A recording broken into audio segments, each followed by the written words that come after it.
100% 확정은 아니에요. 어떻게 됐습니까, 정리가? 이게 이제 원래는 이제 이게 김포안이 있었고 김포시안이 요거죠. 김포 있고 인천시안이 있었는데 그거에 절충이 된 거예요.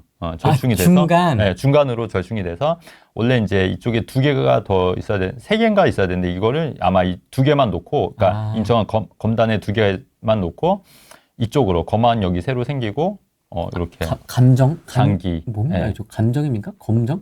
네. 감정역이야 뭐야? 네, 감정역이요, 감정역. 네. 이렇게 있고 여전히 이제 시풀이랑 풍무역이 있는 거고, 그리고 이제 장기 있고 여기 이제 그 이쪽이 이쪽이 종착역이 되는 거예요. 이제 이쪽에 구례역 위쪽으로. 네. 그래서 5선 연장이 드디어 이제 이게 발표가 됐고, 네. 이제 요게 이제 또 보니까 여기 또 인천에서 검단에서 약간 좀 이렇게 불만이 많으시더라고요. 이번에 그래서 그것도 있는데 그게 어떻게 또 변수가 될지 모르겠지만, 근데 이미 이렇게 확정이 됐으니까 이대로 가야 된다고 봐요. 가야 된다고. 정부가 사실상 김포시 요구에 가까운 조정안을 내놓았다. 네네. 네, 그렇게 됐고. 판정승? 네네.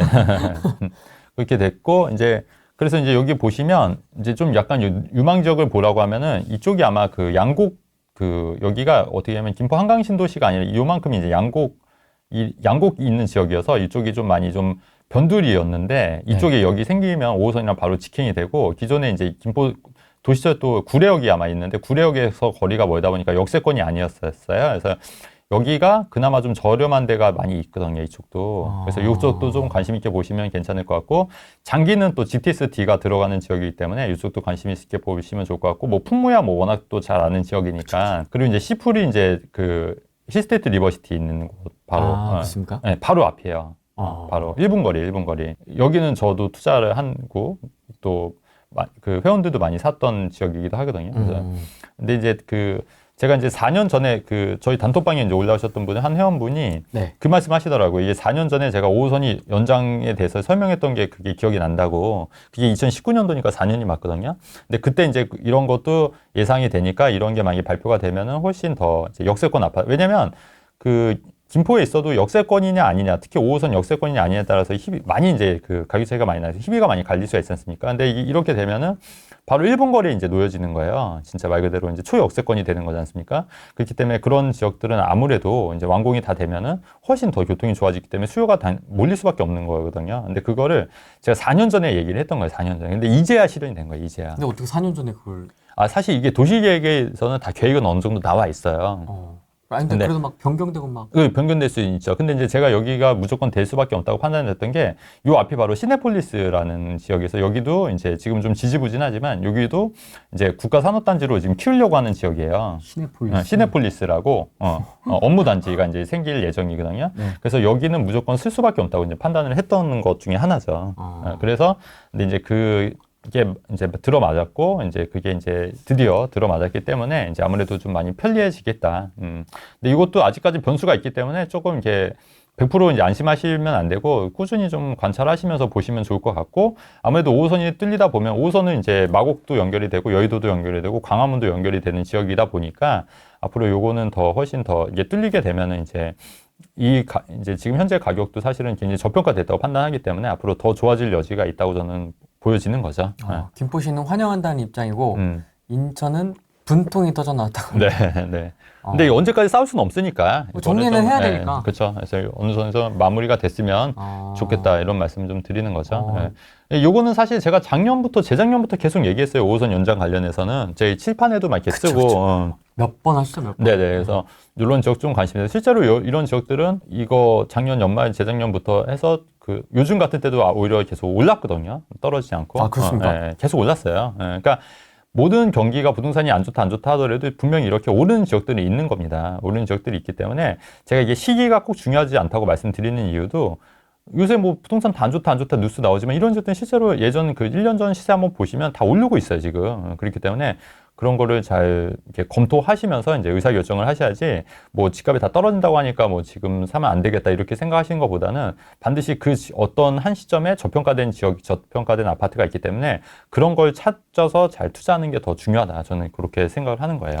저는 이걸 보면 풍무랑 네. 장기가 좀 눈에 들어오는데. 그렇죠. 네. 이 두 군데하고 그다음에 이제 아까 말씀하셨던 여기 뭐 당곡? 양곡역.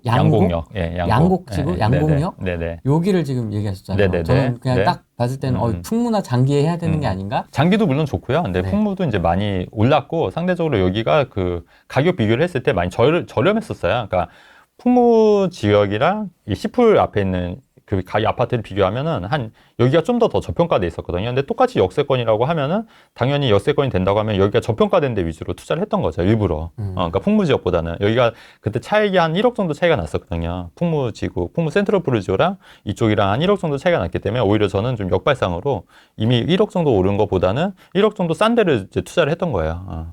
4년 전에. 네. 그렇게 이제 투자를 했던 거예요. 그래서 지금 뭐 일단은 요 정도까지 조정이 됐다. 네네네. 또 나중에 이제 변동 사항이 나오면 말씀해 주십시오. 네. 지하철. 제가 왜 방송에서 이런 얘기 했던 거 기억나실 거예요? 제가 이제 서울은 좀 많이 올랐으니까 그 경기도나 수도권이 오히려 좀 투자가 더 유망하지 않아요. 근데 그리고 나서 실제로 서울이 좀 지지부진했던 거 아시죠, 여러분? 그렇죠. 네.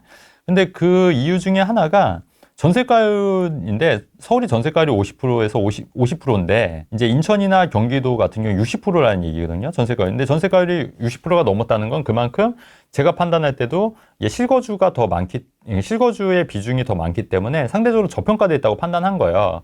그리고 나서 지금 보니까 실제로 어떻죠? 지금 서울은 전세가가 50%인데 수도권은 60%라는 얘기잖아요. 그러니까 여전히 수도권이 더 메리트가 있다고 보는 거예요. 그래서 좀 정리하면 오늘 토탈 요거 하나만 여러분 기억하셔도 괜찮을 것 같아요. 토탈 정리하면은 지금 입주하는 물량은 가격이 2년 전 가격 혹은 3년 전 가격인 거예요. 근데 지금 분양가는 어떻게 되죠? 계속 오르고 있죠. 오르고 있고 그 다음에 서울은 많이 올랐지만 수도권은 그만큼 안 올랐다는 얘기예요. 아까 그 분양가보다 1, 2천, 2, 3천 오른 거니까 실제 2, 3년 전 가격보다 이렇게 많이 오른 건 아니지 않습니까? 그 다음에 지금 전세가율도 어떻죠? 전세가율도 서울에 비해서는 60%로 넘어가고 있기 때문에 지금 수도권이 지금 굉장히 저평가됐다는 얘기인 거예요. 자, 그러면 결론은 뭐겠냐는 거예요.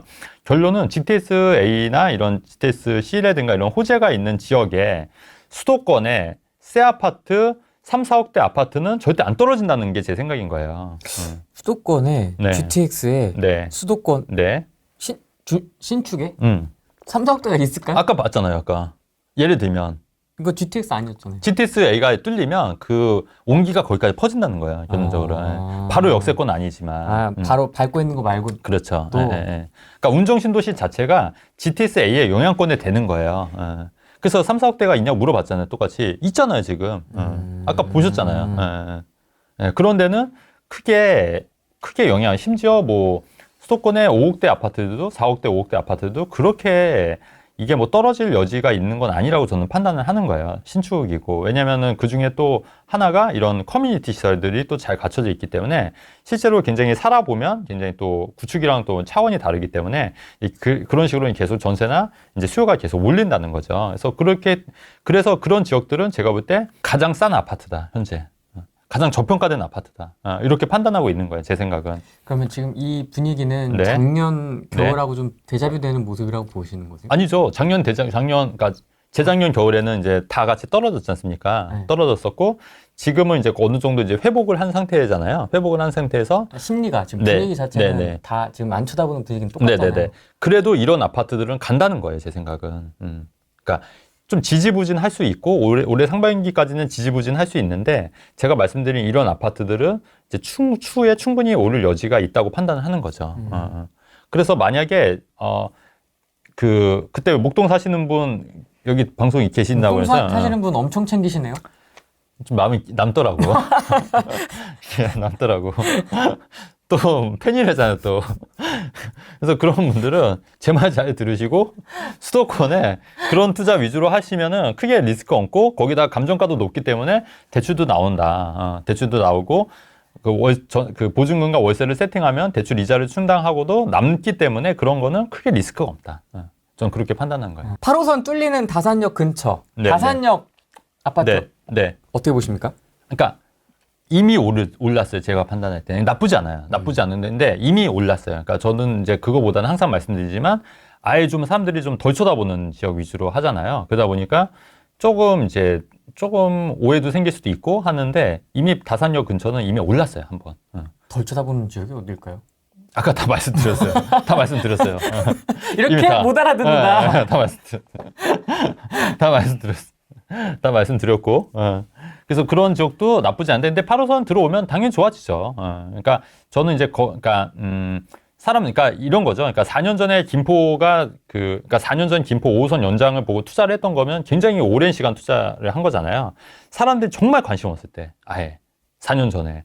근데 지금 이제 슬슬 빛을 보기 시작하는 거예요. 4년 전에. 근데 이런 식으로 약간 좀 더 선진입하는 경향이 있기 때문에 이미 좀 다산 신도시나 이런 데도 많이 올랐기 때문에 그런 데는 조금 이제 관심을 좀 꺼두는 스타일이에요, 제가.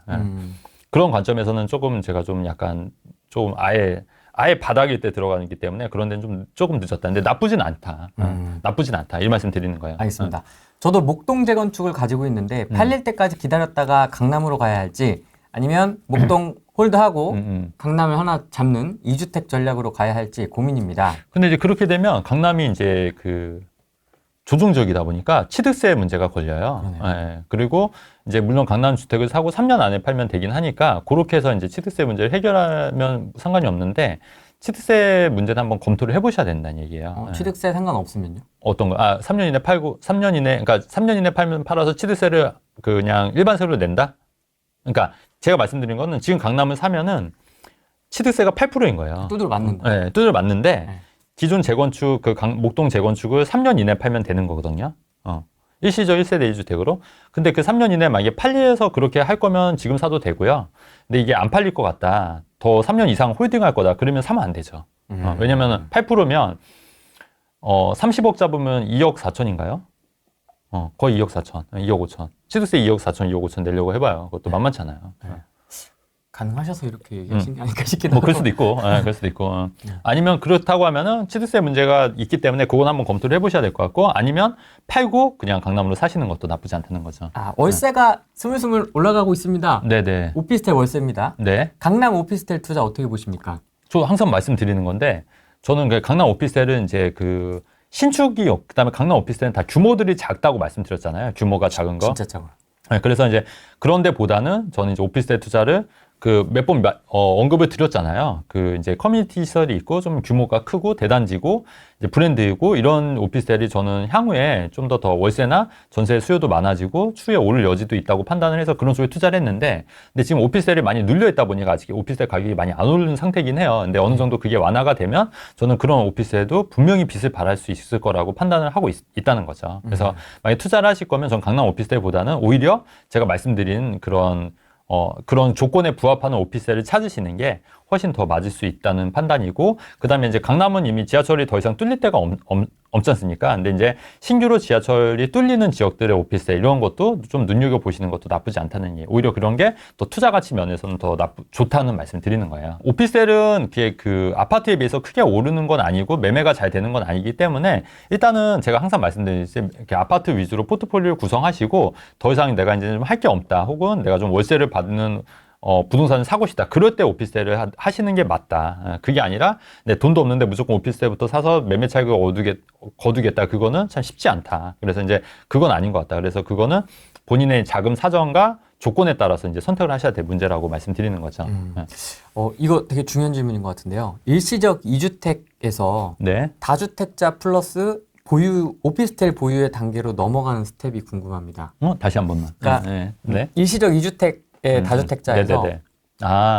일시적 2주택에서 네. 다주택 플러스 오피스텔로 네네네. 가는 방법. 네. 그러니까 이제 최종 주택을 이제 나는 이제 더 이상 최종주택 여기면 괜찮다. 예를 들어서 그건 다 다를 수 있잖아요. 어떤 분은 강남일 수도 있고, 어떤 분은 서울일 수도 있고, 어떤 분은 수도권일 수도 있고, 어떤 분은 지방일 수도 있잖아요. 그래서 최종주택이 어느 정도 이제 난 여기서 그냥 계속 살겠다. 이런 분들은 이제 2주택, 3주택으로 이제 하셔서 매매 차익을 거두겠다 하시고, 나는 그거 외에도 추가로 월세를 받는 오피스텔을 좀 구입하겠다. 이랬을 경우에 이제 추가로 오피스텔을 구입하시면 된다는 얘기죠. 그래서 저도 그런 식으로 지금 하고 있고, 그래서 저도 이제 최종주택 외에 여러 가지 주택이 많이 있지 않습니까? 이제 그거는 이제 올해 팔 거, 내년에 팔 거, 내후년에 팔 거 이런 게 좀 계획이 다 잡혀 있고, 이렇게 지금 저도 계속 투자를 지금 하고 있고요. 그 다음에 오피스텔은 어차피 월세 받는 용도니까 지금 여전히 보유하고 있는 거죠.